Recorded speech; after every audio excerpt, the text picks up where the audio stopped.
Bienvenidos a Profetas en su Tierra. Compartiremos una hora de música, canciones, poesía, historias de los hacedores culturales de nuestra tierra. Diferentes géneros y expresiones artísticas serán Profetas en su Tierra. Conduce Rosy Amin. Enamorado de su tierra jachayera y de su pueblo, ancestros, luchas, dolores y amores encontraron palabras en su poesía. Conciencia de lo que es, belleza para contarlo. Hoy será profeta en su tierra el poeta José Casas.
Para la lluvia, hubo un tiempo para aventuras y la inocencia.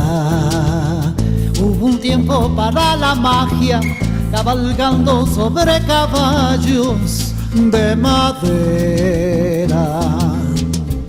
Una era transparente, una edad en que la luna era un barco, una edad de barriletes y pies descalzos, una edad para embriagar todo el espacio de ternura y esplendor.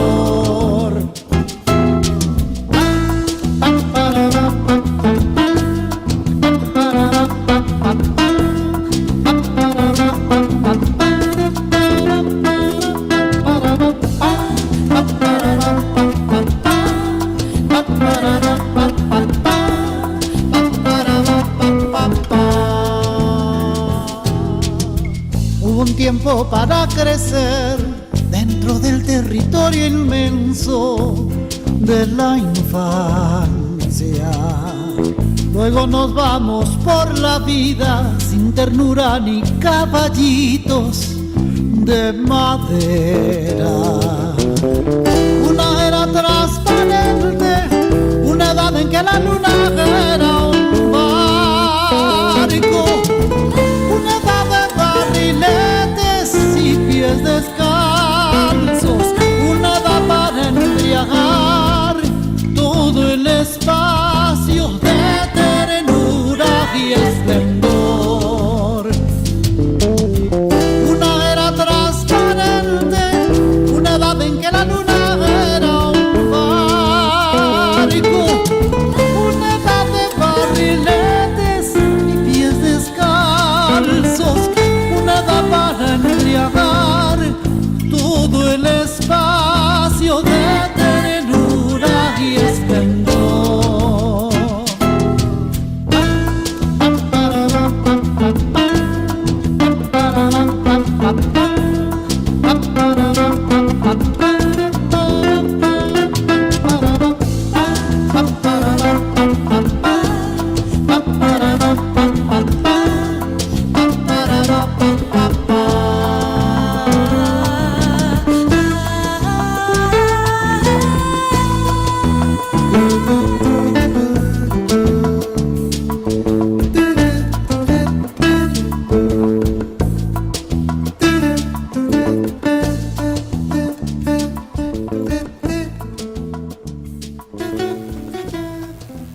Preludio de tiempo, una poesía de José Casas musicalizada, y en este disco que recién escuchamos es interpretada también por José Figueroa, por Hugo Figueroa, el querido Negro Figueroa, más conocido por todos nosotros.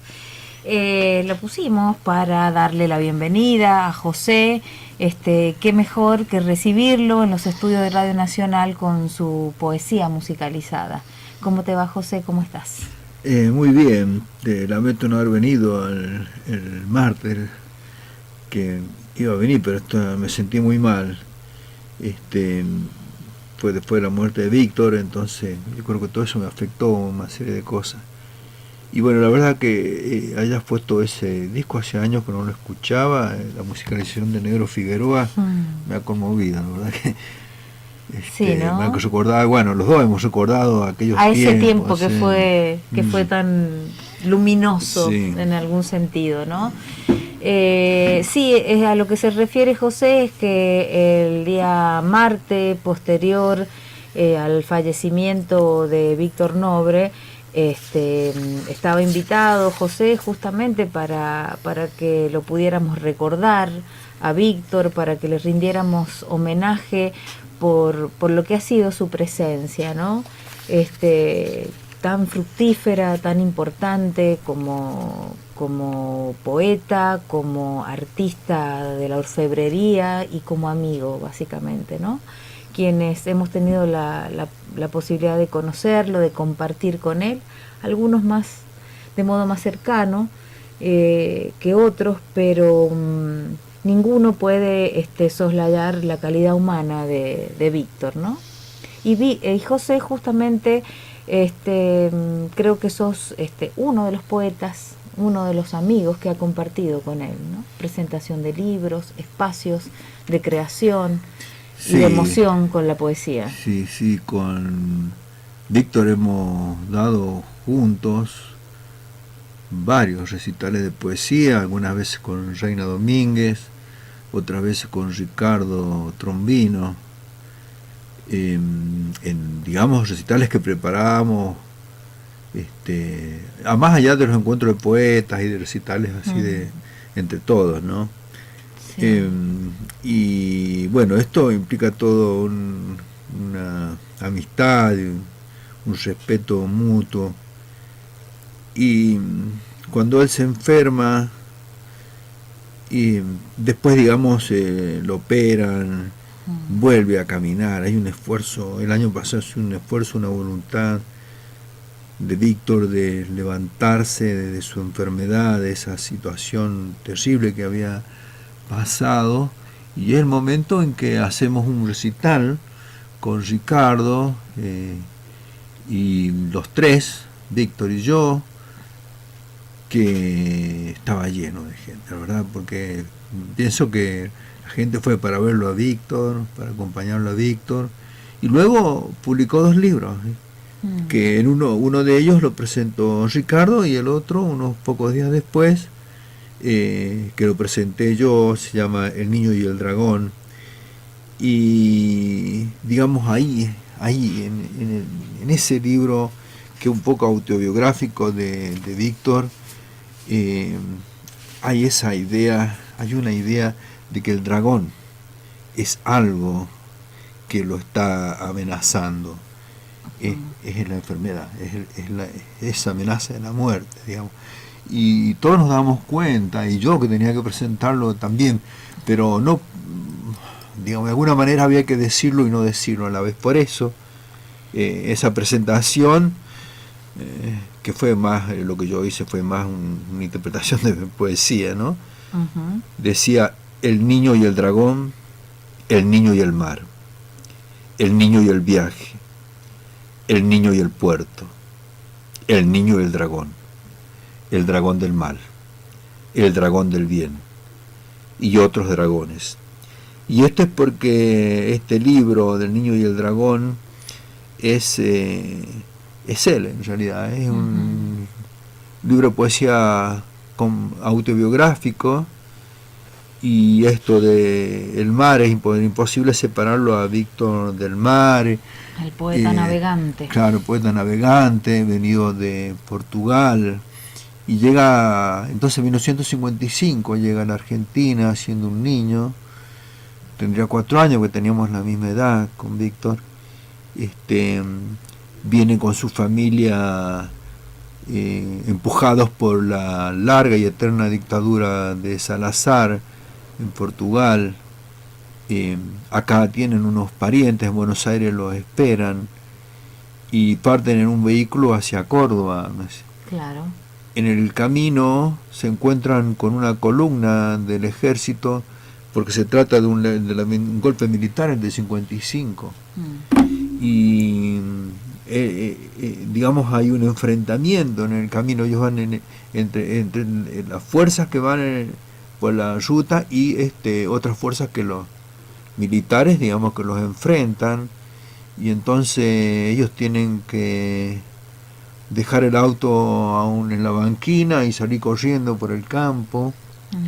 Sí, lo llevaba a la madre de la mano y a su hermana. Bueno, esto es algo imborrable en la vida de Víctor, ¿no? Entonces yo escribí. ¿Qué te parece? Escapando de una dictadura y encontrándose con otra, que empezaba aquí. Otra, sí. Recordemos que su tío era Mário Soares, que fue el primer presidente portugués después de la caída de la dictadura, de la Revolución de los Claveles. Mário Soares, digamos, muy afamado, importante en su tiempo, que fue el espacio de transición hacia la democracia en Portugal. Por eso también explica que su familia venía también huyendo, exiliándose, ¿no?, por toda esa persecución del fascismo de Salazar. Y entonces esta historia, ¿no?, que yo la conté porque estaba en el libro, ¿no?, en el libro de Víctor. Ha atravesado el océano, ha atravesado el mundo, ha llegado a la Argentina de 1955 en el momento de la llamada Revolución Libertadora o Fusiladora. Ha llegado con su familia y emprenden todos viaje a Córdoba en auto, junto con familiares de Argentina que han ido a buscarlos. En el camino se encuentran en el borde de una batalla. Aviones atacan a una columna del ejército en la ruta. Víctor recuerda. Bajan del auto, corren buscando refugio. La madre lloraba y lo llevaba de la mano. El padre llevaba a su hermana. Su tío y su primo iban con ellos. Todos corrían por un campo arado. Es un momento de fundación. El niño y el dragón se fundan en esa experiencia dramática y en ese cambio y en ese campo arado. Víctor viene de la dictadura portuguesa, llega a la Argentina en el momento de un golpe de Estado.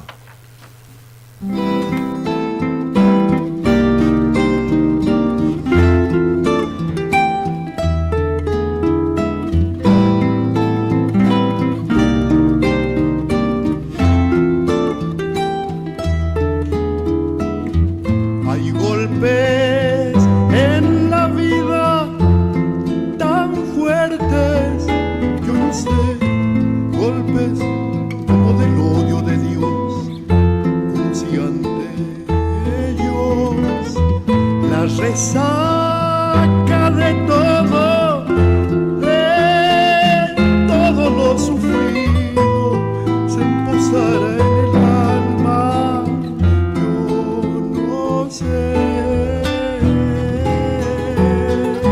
Son pocos, pero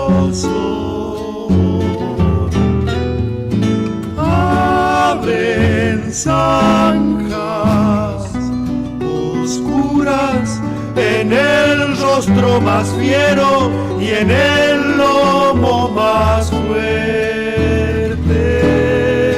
Serán tal vez los potros de bárbaros anilas o los heraldos negros que no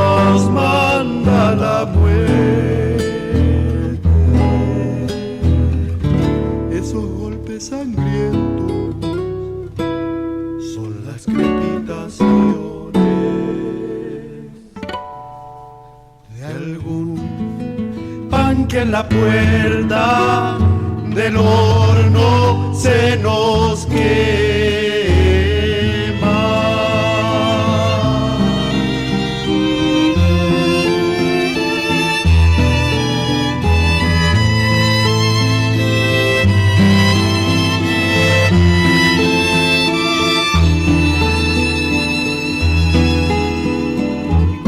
Y el hombre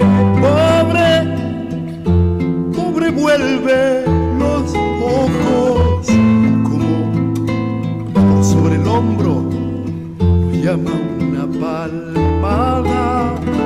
Vuelve los ojos locos y todo lo vivido se emposa como un charco de culpa en la mirada. Son pocos, pero son. Abren zanjas oscuras en el rostro más fiero y en el lomo más fuerte. Serán tal vez los potros de bárbaros atilas o los heraldos negros que nos manda la muerte. Esos golpes sangrientos son las crepitaciones de algún pan que en la puerta del horno se nos quema.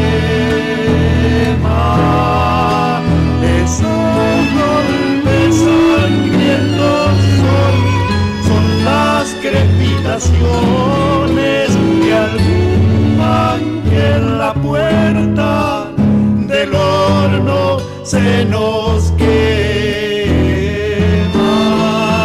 De algún pan que en la puerta del horno se nos quema.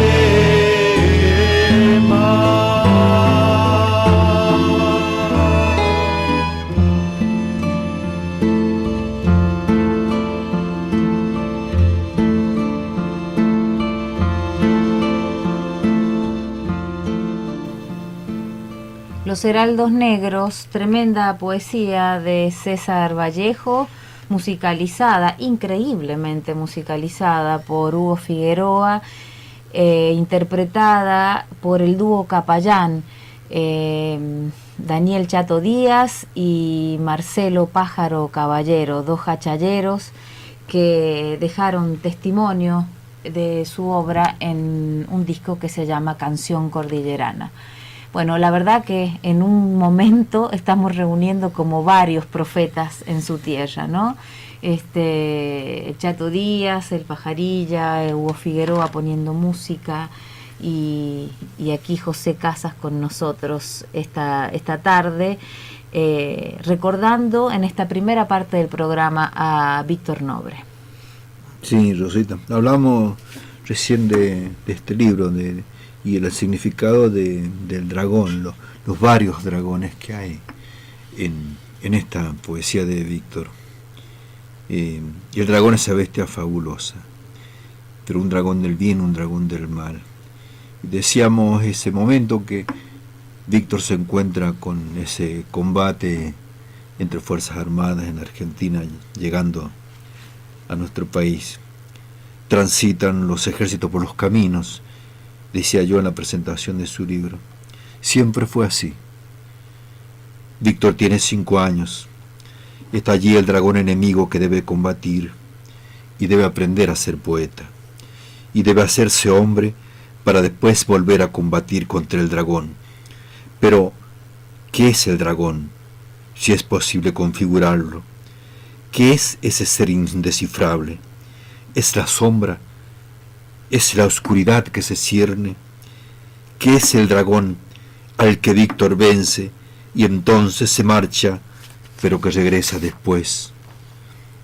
¿Es ser mítico, nació de relatos y oscuridades de los pueblos remotos. ¿Es la guerra la destrucción acaso? Es la guerra, y por ello la esperanza de vencerlo significa vencer a la guerra. Pero también lo que yo no decía, y que estaría en el pensamiento de todos, si el dragón es el del mal, era la enfermedad. Y después él ya es un casi argentino, por tantos años de haber vivido en nuestro país, de Córdoba a San Juan, a la poesía y a la orfebrería, y vuelve ya grande a su país. Y entonces yo decía en esta presentación, y Víctor, y las calles, y el andante y los países, de regreso a su patria en 2000, en Lisboa, el puerto en la otra ribera del mundo. Ha caído en 1974 la dictadura salarista que duró 48 años, a tiempo que ha triunfado la revolución de los claveres. El poeta camina tantos años después por las calles de Lisboa. ¿Qué fue?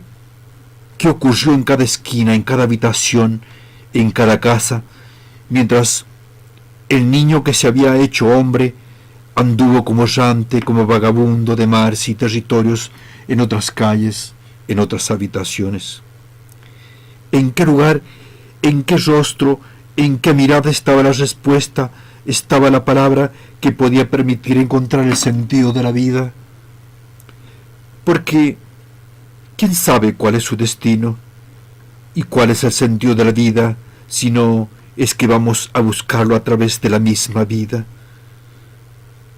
Porque el hombre que regresaba era aún el niño aquel que se defendía de la oscuridad, del temor, el que corría por los campos arados y que luchaba contra el dragón. Y después,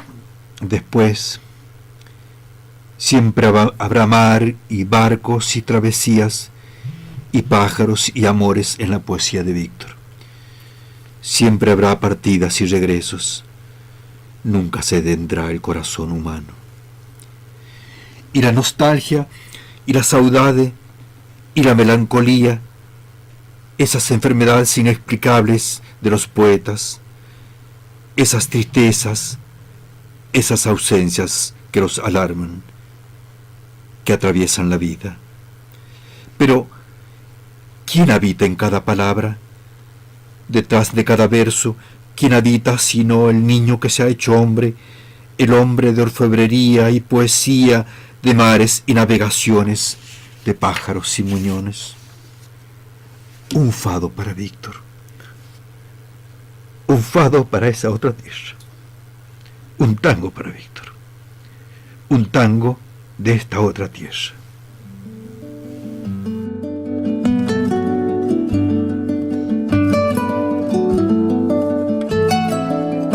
Estamos en Profetas en su tierra con José Casas, que ha venido esta tarde, esta primera parte del programa, para homenajear al querido Víctor, a Víctor Nobre, que ha zarpado a otros mares, pero quedará amarrado a nosotros a través de su poesía, a través de tanto cariño, ¿no?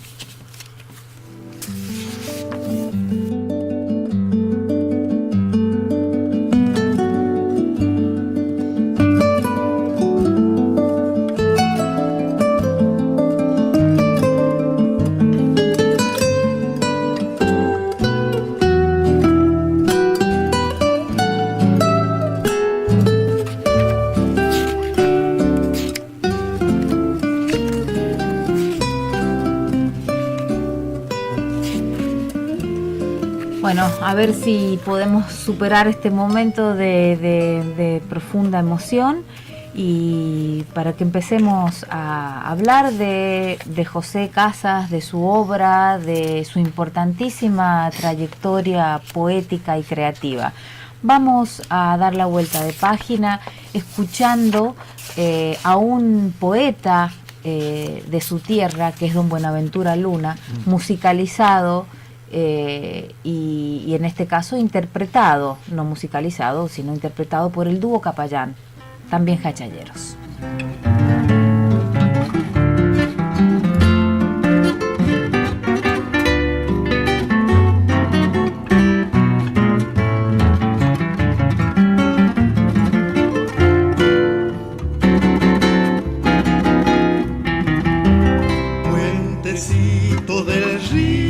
Que pasa hacia el valle del fresco verdor.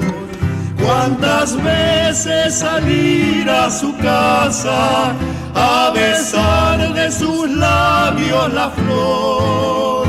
Sobre el río que corre cantando, tú escuchaste mi canto de amor. Sobre el río que corre cantando, tú escuchaste mi canto de amor.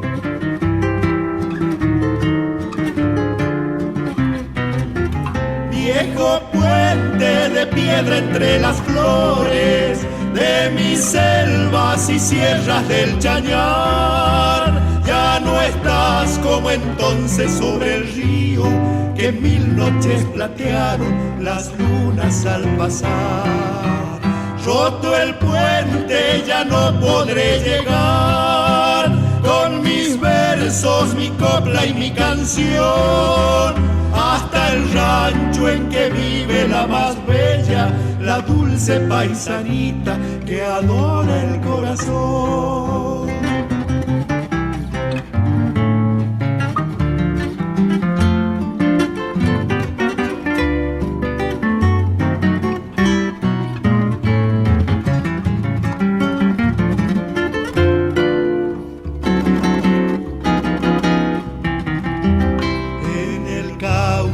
Rezonga bravío, desafiando a mi amor y mi fe.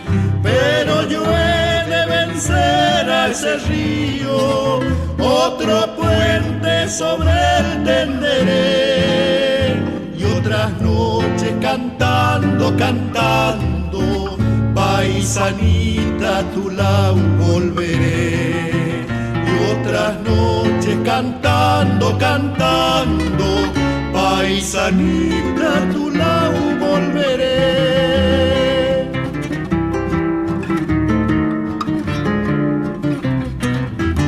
Viejo puente de piedra entre las flores de mis selvas y sierras del Chañar, ya no estás como entonces sobre el río que 1000 noches platearon las lunas al pasar.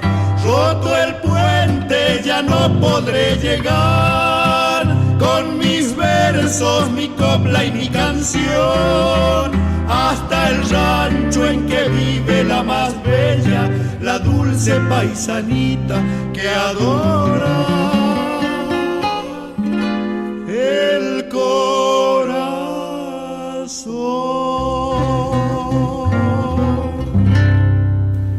Vals, Puentecito de mi río, de Buenaventura Luna y Antonio Tormo, en las voces y música del dúo Capayán, jachalleros ellos también. Decía en la presentación de José, enamorado de su tierra jachallera y de su pueblo. ¿Ahí naciste, José?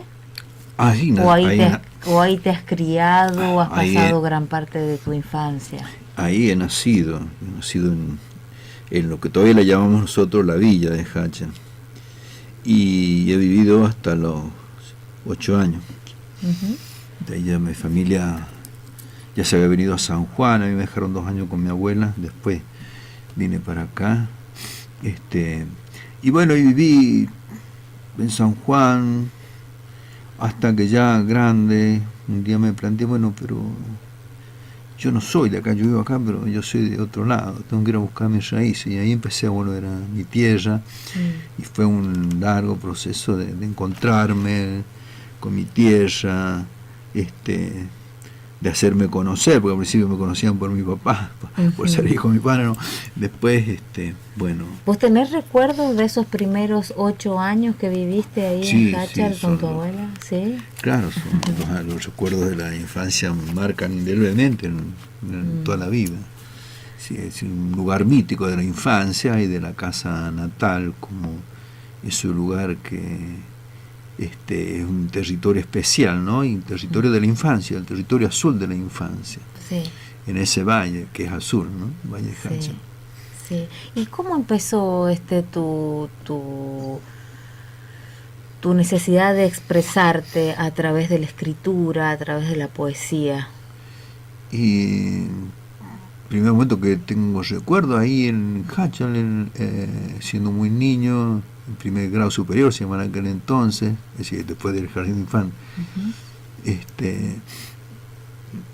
o en el segundo grado, es que me pidieron escribir una redacción, como se decía en aquel entonces, y bueno, y ahí me surgió algo que, digamos, era muy importante para mí, entendía que era muy importante, y después empecé a hacer, digamos, como relatos, como en dibujos infantiles, por cierto, sí.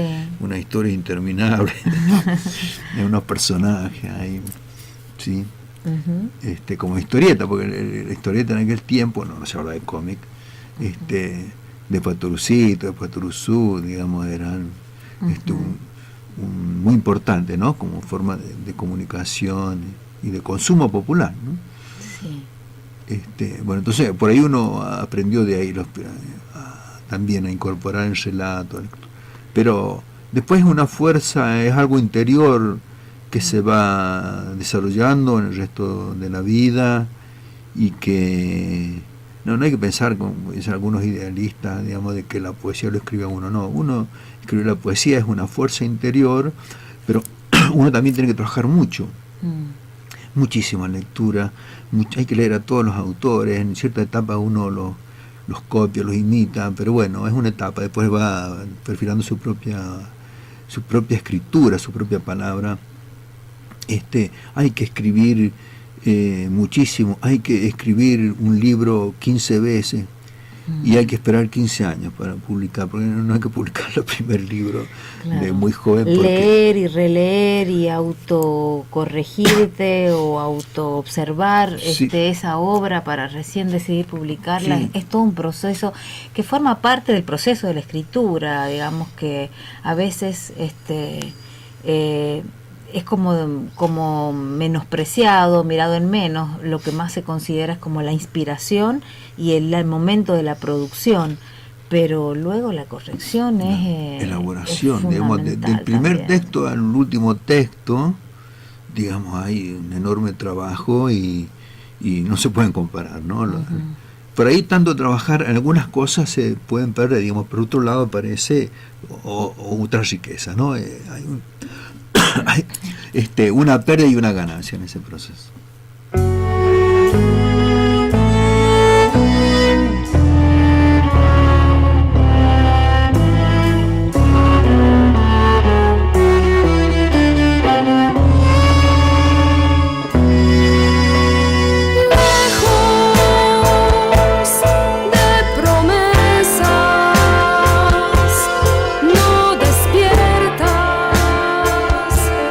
Ni a tu tímida voz.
ya que es hora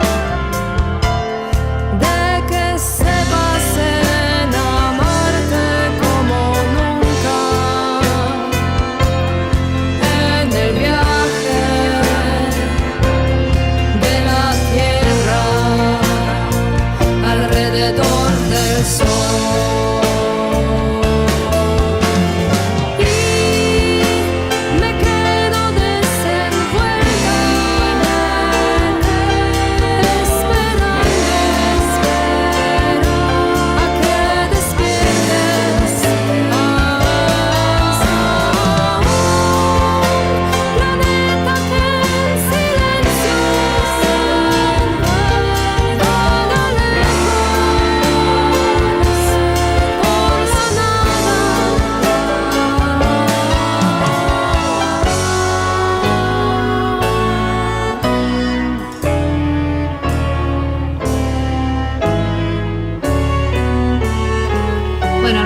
Escuchando es una primicia, es la primera vez que lo ponemos en el aire en Radio Nacional.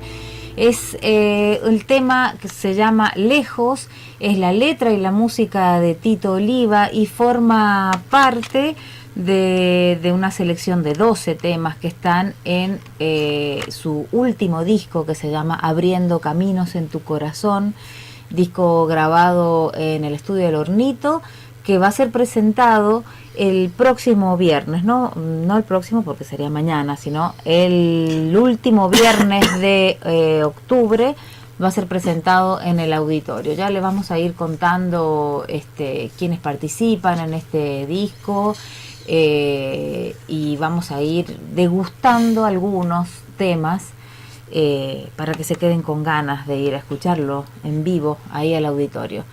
Estamos con José Casas, hoy profeta en su tierra, poeta. Estaba contándonos de su vinculación con la querida tierra jachallera, sus primeras palabras motivadas, creo yo, por ese entorno, por ese valle azul tan hermoso. También luego inevitablemente tu poesía está atravesada por tu militancia política, por tu compromiso social, por ese acercamiento desde otro lugar también que tiene que ver con tu formación académica, José. Sí, bueno, yo soy de la generación que por ahí alguien puede llamarlo todavía así, de los 70, los setentistas, que en realidad nos fuimos forjando en los últimos años de la década del 60 y cuando ya estaba instalada la dictadura con Ganía, Levington, Lanusse, y en 1969 se produce el Cordobazo, esa gran lucha de obreros y estudiantes contra la dictadura, y esa es una etapa donde se forjan cientos de miles de jóvenes en una lucha política, junto con los demás sectores sociales populares, y que se tuvo una intensa participación en la vida política para derrumbar una dictadura y construir un mundo nuevo. Nosotros íbamos al asalto del sol hacia un mundo nuevo, convencidos de que eso era posible, eran los vientos de la época en América y en el mundo entonces, y ese impulso se siguió, digamos, ya cuando gana las elecciones la fórmula de Juan Domingo Perón, y después comienza a abrirse derrotar a la dictadura, derrotamos en la calle, ¿no? Y luego las elecciones, y el gobierno de Juan Domingo Perón, después de su muerte, va entrando en un cuello botella, en una espiral de violencia que termina en el golpe de Estado y en el genocidio. Y bueno, soy parte de esa generación marcada terriblemente por esa experiencia política en la cual fuimos participantes, lúcidos, conscientes, militantes, por transformar el mundo, y que bueno, pagamos un duro precio esa generación. A unos les tocó el exilio, a otros el presidio, y a otros la muerte, destierro, encierro y entierro. Eran las tres alternativas que tuvimos a esa generación, que nos imponía obviamente la estructura de poder de la dictadura. Bueno, entonces uno está marcado por eso y por una poesía que, claro, ya como que está fuera de moda, una poesía comprometida, una poesía de contenido social que diga de la realidad, de la vida de los pueblos, de los seres humanos, creable al hombre y a la mujer, desde esa mirada, desde esa posición de ser conscientes del mundo y de actuar para transformarlo. Y no del puro intimismo platónico, digamos, que se regocija en el dolor y en la, y en la soledad, digamos, común. Sí, sí, es estar por ahí convencido de que el arte es también una herramienta más que tenemos para transformar el mundo en el que vivimos, ¿no? Para transformar la realidad. Y decirle cosas a los seres humanos, ¿no? Con belleza. Claro, con belleza, sin, digamos, caer en panfleto, digamos, que es otro papel. El panfleto es otra instancia, digamos, carácter político, ¿no? Pues el arte tiene que decir con contenido y no ser expresiones vacías, pero también con un espacio propio que le da sentido, que es el de construir la riqueza estética. Bueno, ha habido un ida y vuelta, tu poesía que refleja ese compromiso social y aquellos textos que son académicos, que son producto de tu investigación y de otro camino para llegar al conocimiento, también están escritos en forma poética. Hay algunas cuestiones de que yo he leído tuyas que uno dice, bueno, caramba, ¿cómo se puede decir a lo mejor esta información tan dura de este modo tan poético, ¿no? Por eso decía en tu presentación, conciencia de lo que es, belleza para contarlo. Te agradezco. Sí, mira, en este último libro que voy a publicar, presentar la semana que viene en la Facultad de Sociales, se llama Tierra y Territorio, el regreso de la voz y la palabra, los pueblos originarios de San Juan. Bueno, el título, Tierra y Territorio, el regreso de la voz y la palabra, tienen para mí mucha poesía, pero también están diciendo de qué se trata, digamos, del concepto de tierra como de propiedad privada y el concepto de territorio que tienen las comunidades, especialmente en la zona del Lencón, de propiedad común, ¿sí? Sí. Ahí hay, digamos, conceptos que están en la práctica enfrentados, ¿sí? Y el regreso de la voz y la palabra, porque durante mucho tiempo se consideraba la voz oficial, la historia oficial, y todavía lo sigue sosteniendo, que los pueblos originarios, los huarpes, Illacampi y Campañares se habían extinguido en la provincia. De tal manera que es el regreso, porque lo encontramos después de 1992, 1994, la emergencia de las primeras comunidades de pueblos originarios de Mendoza, en San Luis, en San Juan. Entonces, el regreso de la voz, esa voz que había sido invisibilizada, silenciada, callada por tanto tiempo, y la palabra, porque en el sentido de la palabra que los constituye, pero también de la lengua que perdieron en parte por las imposiciones de los dominantes, y el proceso de ocultarse de ellos mismos que tuvieron que asumir durante más de un siglo, particularmente en 1880, para poder sobrevivir, ¿no? Entonces, en ese esfuerzo de reconstruir su propia cultura, su propia identidad y recuperar la lengua, el Allenteac, en este caso, la lengua que hablaban los huarpes, tarea difícil, pero yo vengo de una reunión ayer, de un diálogo pluricultural, donde estaban la mayoría de las comunidades, pueblos originarios de la provincia, y, digamos, emociona cómo se presentan de las distintas comunidades, con una lengua que nos es desconocida, pero que son aquello que ellos han resguardado en silencio bajo los pliegues del desierto y del silencio en el que se les habían impuesto y que ellos de alguna manera se autoimpusieron como estrategia de supervivencia, y No que entonces perderla. aparte de ellos el proyecto, el propósito de poder reconstruir toda su lengua, ¿no?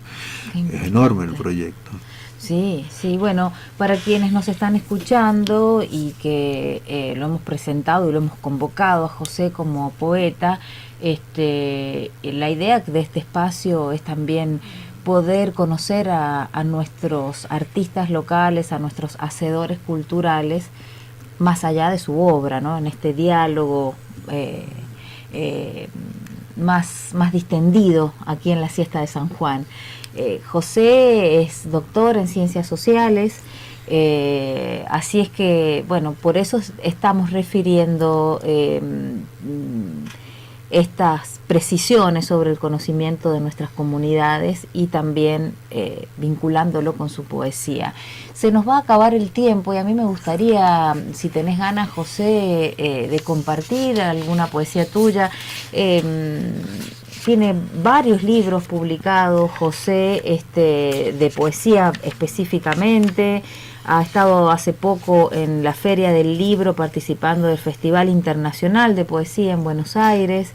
Así es que, bueno, la verdad que para nosotros los sanjuaninos es un verdadero orgullo que tenga sus espacios de reconocimiento aquí y allá. Aquí y allá y a donde sea ese allá, ¿no?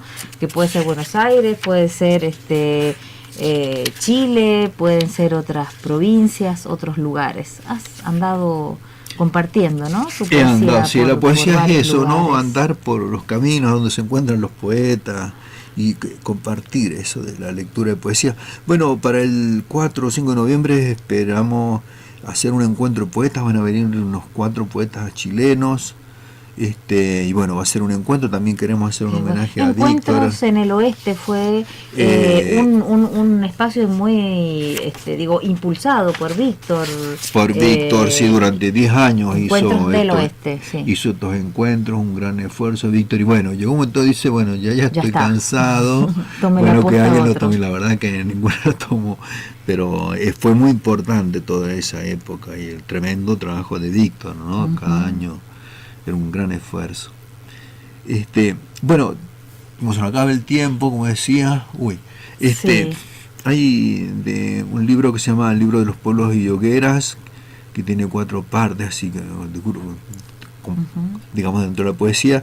Hay una que habla sobre una parte desconocida de nuestra historia, de la rebelión de 1633 de los diaguitas, pero particularmente en San Juan, en el norte, donde se reunieron los capallanes y yacambis en Mogna y se enfrentaron con las fuerzas invasoras de los españoles, pero después fueron derrotados y trasladados a la fuerza a los distintos pueblos al valle de Tulún, y sus caciques principales fueron ahorcados. Uno de ellos, en este libro, que se relata en forma épica cuando los caciques son ahorcados, asesinados por la voluntad y la orden del rey de España. Entonces yo los hago hablar a los caciques, en este caso, el cacique de Mogna. Y Juan Catintucla Tucmancasta, del valle de Mogna, viendo todas las muertes de su pueblo en la tierra, dijo: ahora que conocemos nuestra propia muerte, ahora que comprendemos el silencio, la noche sin fin, caímos sobre la herida de nuestra herida, nuestro amor, nuestra lucha, nuestra derrota. Todo ello está en las lunas despeñadas, todo está en los ríos bermejos, todo está en la tierra. Negados en nuestro amor y hermosura, en la sangre y la palabra que nos constituye, en los pájaros que perdieron el cielo. Somos pueblos perdidos, somos las piedras de los ríos perdidos. Estas piedras nunca fueron perfectas.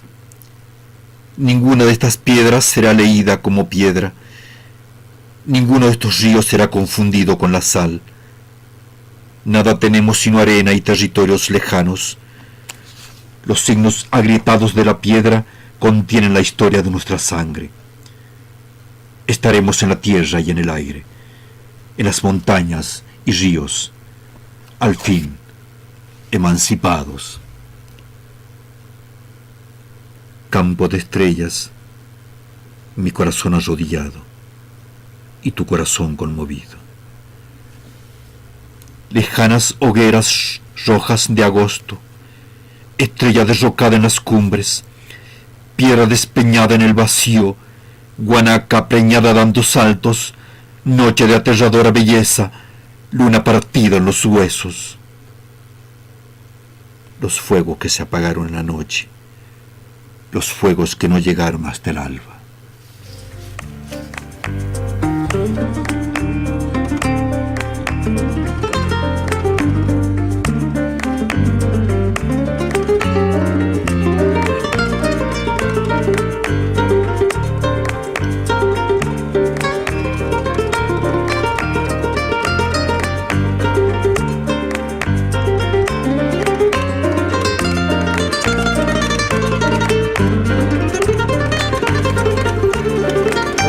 Cuatro minutos para las 3 de la tarde, estamos en Profetas en su Tierra, compartiendo la poesía de José Casas, charlando con él para conocer un poco más de sus inspiraciones, de sus motivaciones, de los caminos que está recorriendo ahora. Quisiera que antes de despedirnos nos recuerdes puntualmente cuándo se presenta este libro, Tierra y Territorios, y también el encuentro con los poetas. El regreso de la voz y la palabra lo presentamos en la Facultad de Ciencias Sociales el miércoles 26 a las 18:30. Y bueno, este encuentro que todavía estamos trabajando en él sería el 4 o 5 de noviembre, en realidad, más seguro, de noviembre, un encuentro de poetas sanjuaninos y poetas de la Cuarta Región de Chile, que vendría un grupo con Arturo Volantines, que es poeta, editor y librero de La Serena, y porque él viene también con el proyecto yo estoy trabajando con él, de otra antología binacional de Mirá poesía. Qué importante, sí. Sí, de aquella antigua que salió hace varios años, editada por Chile, una edición maravillosa, hermosa.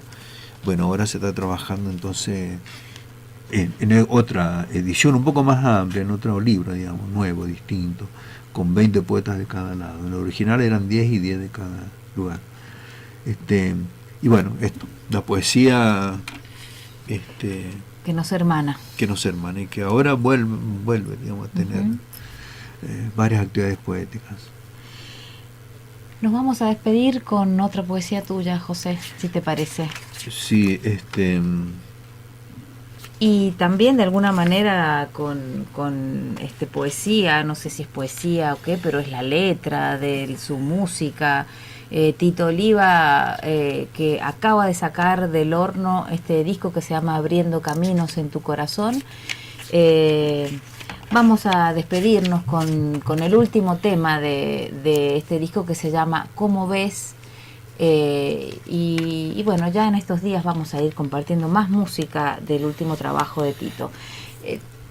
Quiero que nos quedemos en nuestros oídos con la palabra, la poesía, la voz de José y luego la música de Tito. Así es que aquí nos despedimos. Nos volvemos a encontrar mañana a las 14 en otro Profetas en su Tierra.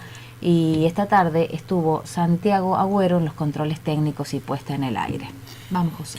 Soledad de Luján. Y fue por ti que entré en los recintos de la luz extinguida, y allí vi los cuerpos desnudarse o descarnarse, girando en una danza que sin fuego, sin amor se consumía.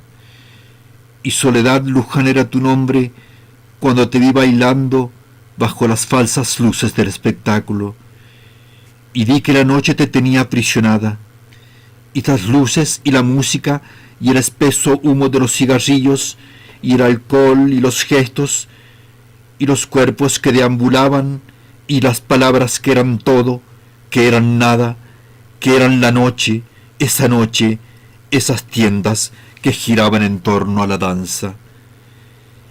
Y cuando sales a las calles oscuras, Los perros sacados aún devoran pedazos de la noche devorada, de la noche ahuesada. Y tú transitas en esa hora entre cuerpos límites, entre cuerpos alineados, entre cuerpos tendidos como guiñapos de luz inventada, y caminas tratando de no tropezar con los cuerpos, tratando de arrancar de ti el humo de los trajes y de las bocas que gritan en los intersticios aún sobrevivientes de la oscuridad.